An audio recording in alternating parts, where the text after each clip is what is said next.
No one noticed her when she walked in, and that was the first mistake. Janelle Carter entered Prestige Jewelers with the calm confidence of someone who knew exactly what she was doing. Even if, to the world, she appeared as just another single mother with a tired face and a thrift store purse. The weather outside was warm and forgiving, but inside the store's air was cool, calculated, and sterile, like a museum that didn't want its exhibits touched. The lighting was too perfect, the marble too white, the diamonds too loud in their silence. And in that silence, the store judged her. There was no bell above the door, no greeting when she stepped inside. The two sales associates barely lifted their eyes from their screens. The man behind the counter glanced her way briefly, then returned to polishing a watch under glass. A manager in the back pretended not to notice her at all, though his shifting posture behind the office glass said otherwise. Janelle wasn't invisible. She was being seen through. She was used to that. Black, female, alone, with a child. In certain neighborhoods, that was a checklist for suspicion. And she knew this game. The subtle methods used to make someone feel unwelcome without ever saying a word. Still, she stayed. Her daughter clung to her side, quiet and observant, the child's eyes wide with the curiosity of innocence. But Janelle's eyes weren't on the jewelry. They were on the reactions, every twitch of a lip, every glance exchanged behind her back, the way the staff moved slower now, guarded, watchful, a silent alarm that had been tripped just by her presence. The perfume she wore was soft but distinct, orange blossom over sandalwood, a note of warmth wrapped in strength. It lingered in the air as she walked toward the display case holding a pair of emerald earrings. She studied the gemstones with the quiet intensity of someone familiar with quality. But no one moved. No one came over. No one offered assistance. The insult wasn't what they did, it was what they withheld. 5 minutes in, and the store had delivered its verdict. She didn't belong. Not here. Not with that skin. Not with that bag. Not with that child. The racial profiling wasn't shouted. It was whispered through avoidance and the orchestrated ignorance of people who'd rather believe they were protecting luxury than promoting discrimination. Then came the escalation. A woman emerged from behind the counter, face drawn tight with false professionalism. She hovered without speaking. She didn't approach to help. She approached to observe. Her eyes scanned Janelle's purse, her shoes, her posture. All the things she'd been taught to look for in someone who didn't fit the profile of a buyer. Her mouth curled into a question she didn't ask. Her presence alone asked enough. It was a tactic, and Janelle knew it. Not direct accusation. Not yet. Just enough presence to make someone feel out of place. Enough weight to push a person out without laying a hand on them. But Janelle didn't move. She didn't shrink. She simply stood. Her stillness was sharper than any confrontation. She wasn't just a woman looking at jewelry now. She had become a test of their bias, and they were failing it with every breath. That's when the security guard arrived, called in not with panic, but with procedure, as if she were a statistic, a formality. His walk was slow and casual, too casual, like a waiter delivering a check you hadn't asked for. He kept his voice low, but his presence was loud, larger than the moment needed. A symbol, not a necessity. He hovered, then gestured politely toward the door, and Janelle, without resistance or rage, turned and left. But her silence was not surrender. It was calculation. Her daughter clutched her hand tighter, her little steps hurried to keep up. They crossed the street slowly, the luxury store reflected in the mirrored glass of the office building opposite it. There, in the shadow of that reflection, Janelle stopped. She pulled out her phone, its cracked case hiding a device full of power. She dialed a number not listed in any public directory. The kind of number that belonged to people who didn't deal in apologies, only in actions. The call was brief. 10 words, a name, a location, a command. Nothing more. Because Janelle Carter didn't need to argue her worth. She didn't need to file a complaint or demand service. She was the service. She was the system they thought they controlled. She had built companies from broken bricks, turned doubt into currency, and climbed her way out of every statistic they'd boxed her into. She was a businesswoman, a silent shark, and she wasn't new to this. 9 minutes after she was pushed out, the wheels were already turning. An acquisition team had been notified. A real estate lawyer was called. An investment partner texted her back with a simple, "Done." 12 minutes after she was kicked out, Janelle walked back toward Prestige Jewelers, not with indignation, but with intent. The same heels, the same purse, the same face they had dismissed. Only now, she was holding a briefcase. Inside it, the signed transfer of ownership papers to the very store that had refused her presence. The former manager, still oblivious, turned pale when he was informed. The papers were real. The deal had been in the works for weeks. Janelle had simply accelerated it, using their prejudice to seal the final negotiation. She hadn't been browsing earlier. She had been assessing, not the product, the people. She bought the shop in 12 minutes, but she had owned her power long before. The shock hit the store like a cold front, unseen, unanticipated, but unmistakably felt. Prestige Jewelers, a symbol of controlled opulence, became a space of disarray the moment the reality unfolded. The papers were real. The signatures were inked. The ownership had shifted. Just like that, the ground they had stood on so smugly for years had moved beneath them, and Janelle Carter was now standing exactly where they had tried to erase her from, in power. The news spread internally, not with ceremony but with confusion. The manager, pale and visibly shaken, read the papers twice and still failed to comprehend them. The staff stood in a stunned hush, the stillness of their world replaced by something colder. Accountability. None of them looked at Janelle now. Not directly. She was still dressed in the same clothes they had deemed unworthy of service. Nothing external had changed, but internally, everything had fractured. Janelle didn't react to their expressions. She didn't allow their discomfort to validate her. She simply moved forward, her silence louder than any gloating. She walked past the very display where she'd been ignored, past the counter where her presence had been dismissed, past the guard, who had escorted her out, now shrinking back like a child who knew the storm had his name on it. She didn't need to fire anyone on the spot. Not yet. Power doesn't always move with fury. Sometimes it moves with strategy. And Janelle had learned long ago that the best revenge isn't loud. It's structural. Behind the glass walls of the office now hers, she sat at the desk the former manager had used to sign orders, reject applicants, and ignore complaints. The chair was uncomfortable, too stiff and too shallow for real work. It had been selected for appearance, not utility, much like the people who had filled this store for years. Hollow elegance, fragile confidence. Janelle made her first call as the owner before the hour was over. It wasn't to a marketing agency or an interior designer. It was to an operations consultant. She didn't want to make the store flashier.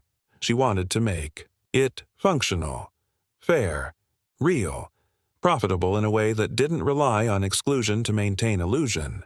Her intent was to dismantle the culture that had made her unwelcome and replace it with something radical for its simplicity. Truth. While the staff whispered among themselves, Janelle requested employee records. She reviewed their hiring history, their training certifications, their complaint files. There was a pattern, subtle but unmistakable. People of color had never made it past interviews. Applicants with retail experience but with ethnic names had been filtered out by keyword software. There were 3 open complaints from customers, all unaddressed, all dismissed internally. One of them had described an experience nearly identical to her own. None of it surprised her, but it strengthened her resolve. By the end of that week, she had begun reshaping the foundation. First came the exit interviews. Not mandatory, voluntary. But the guilty conscience of a few made their decisions easy. The woman who had approached Janelle with false politeness was the first to resign, citing misalignment with new leadership. The manager followed, slipping out without fanfare, leaving his key and a note heavy with veiled regret. Janelle didn't chase them. She let them leave with their illusions intact. Their departure was less about punishment and more about permission. They were never going to thrive in the culture she intended to build, a culture of respect, transparency, and service that didn't require code switching or camouflaging one's identity just to exist. The security guard stayed. He approached her later that week, not to justify his actions, but to thank her. Quietly, cautiously. He'd seen it all before, and he knew, in the subtle way people of color often know each other's burdens without words, that this place was changing for the better. Janelle hired differently, not just based on resumes, but on lived experience. She brought in staff who understood service from both sides of the counter.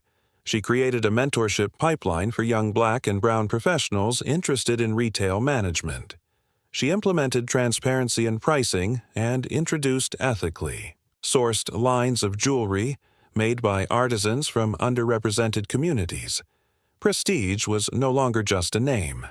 It became a mission. The changes didn't come without resistance. Old customers scoffed at the shift, threatened to take their money. Elsewhere, some did, but new ones arrived, in greater numbers. Word spread. About the woman who had been kicked out and came back with keys. About a store that had once shut people out now opening doors that had been locked for too long. About a space that didn't just sell luxury but redefined who got to experience it, and Janelle never once stood in the spotlight. She worked from the background, letting her decisions speak, letting the growth chart itself, letting the space fill with new energy, the kind that couldn't be bought, only built. 12 minutes had changed her position, but a lifetime had prepared her for it. It had been 6 weeks since Janelle Carter became the owner of Prestige Jewelers, and the store no longer resembled the one that had tried to erase her. The exterior hadn't changed, at least not dramatically. The same polished black marble flanked the entryway, and the gold-plated handles still gleamed under Atlanta's sun. But the inside pulsed with a new kind of energy. Not louder, just more alive. It was subtle at first, shifts in the light, the music, the faces behind the counter, but the regulars noticed, and so did the ones who had never dared step inside. Before. Janelle didn't position herself as the face of the business. She understood the gravity of her ownership was more powerful in action than in visibility. Her office remained behind a sliding glass panel on the second floor, partially, obscured by curtains of soft gray linen. From there, she observed, quietly, intentionally. She watched the interactions, noted the posture of employees, the length of each customer engagement. She wasn't looking for flaws. She was looking for the absence of fear. In the weeks since she'd taken over, that fear had slowly drained from the space, replaced not by comfort, but by belonging. A concept that had eluded so many who had walked through that door in the past. Belonging wasn't a design element. It wasn't about diversity statements or social media posts. It was a frequency, an atmosphere crafted through policy, tone, and culture, and Janelle shaped it like a sculptor with her hands in clay. The jewelry didn't change. The diamonds were still flawless. The gold still gleamed. But what framed them did. She hired a Black interior designer to consult on spatial flow. They added reclaimed wood and textured earth tones, reshaping the showroom into something more human, less intimidating. A glass display in the center now featured rotating pieces from independent artists and underrepresented designers. Each month told a new story. Each piece a symbol of craftsmanship without colonization. Behind the counters, the staff reflected the world outside the glass doors. not a homogeneous sales team built to make a certain class comfortable, but a blend of cultures, histories, languages, and tones. They were trained not only in product knowledge but in emotional intelligence. They didn't upsell to assert dominance. They listened. They guided. They made people feel seen. Revenue surged, not because of gimmicks or scarcity tactics, but because people wanted to be part of something authentic. Word of mouth reached places traditional advertising never could. Janelle's story circulated in quiet murmurs and viral headlines. She never confirmed the rumors. She didn't need to. The truth had settled into the walls of the store. It glinted from the display cases and hummed beneath the floors. But transformation, Janelle knew, was not the final act. Legacy was. One morning, she stood in the back room, the old one the previous manager used to call the vault. Not the literal safe, but the archive, a neglected collection of documents, photographs, records, and blueprints from the store's original inception in the late 1960s. She went through them, page by page, her fingers brushing over the edges of time. She discovered the original owner's name, Walter R. Price. A white businessman from a wealthy family, he had founded Prestige as an exclusive alternative to the lowbrow jewelers across town. The records were full of coded language, phrases like clientele alignment and preferred social filters. It was clear the store had been built not just to sell luxury, but to keep it from certain hands. Janelle stared at the letterhead, aged but intact. Prestige had always been about more than diamonds.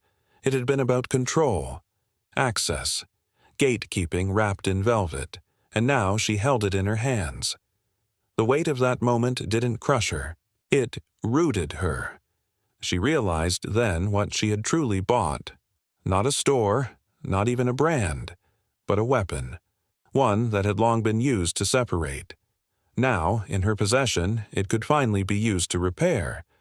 She commissioned a mural in the back hallway, invisible to customers unless they looked closely. It wasn't meant for the public. It was for the staff. A tribute to the hands that build and rebuild, hands that were often overlooked. Brown hands, black hands, female hands, invisible hands that shaped the economy but were denied entry into its temples. Her daughter came to the store more often now. Sometimes she sat in the office, coloring quietly as Janelle reviewed spreadsheets and vendor agreements. Sometimes she wandered the aisles, now familiar with every gem and stone, her eyes bright with understanding. She no longer asked why they were once unwelcome here. She understood now that legacy wasn't just about claiming space. It was about reshaping it. There were hard days still. Old systems don't dissolve willingly. There were supply chain partners who balked at the shift, former clients who accused the store of losing its identity, industry peers who mocked the changes as performative. But none of that touched Janelle. Their disapproval was a confirmation of her trajectory. She didn't fight their resistance. She let it pass over her, like weather. She remained the mountain. And slowly, others followed. Her ownership became a blueprint. Other businesses reached out, asking for insight, partnership, guidance. She didn't gatekeep the model. She shared it, freely, because power, to her, wasn't about possession. It was about distribution. 12 minutes had flipped the script, but it was in the 12 weeks after that the real story was written. Not in rage, but in precision. Not in revenge, but in restoration. Janelle Carter had turned a moment of humiliation into a monument of equity, not with noise, not with fire, but with design, with grace, with every measured step inside a store that once refused to see her. And now, the building didn't just carry her name on paper, it carried her principles in every square foot. Time has a strange way of folding itself around certain moments, like an echo looping through generations. For Janelle Carter, those 12 minutes no longer stood alone.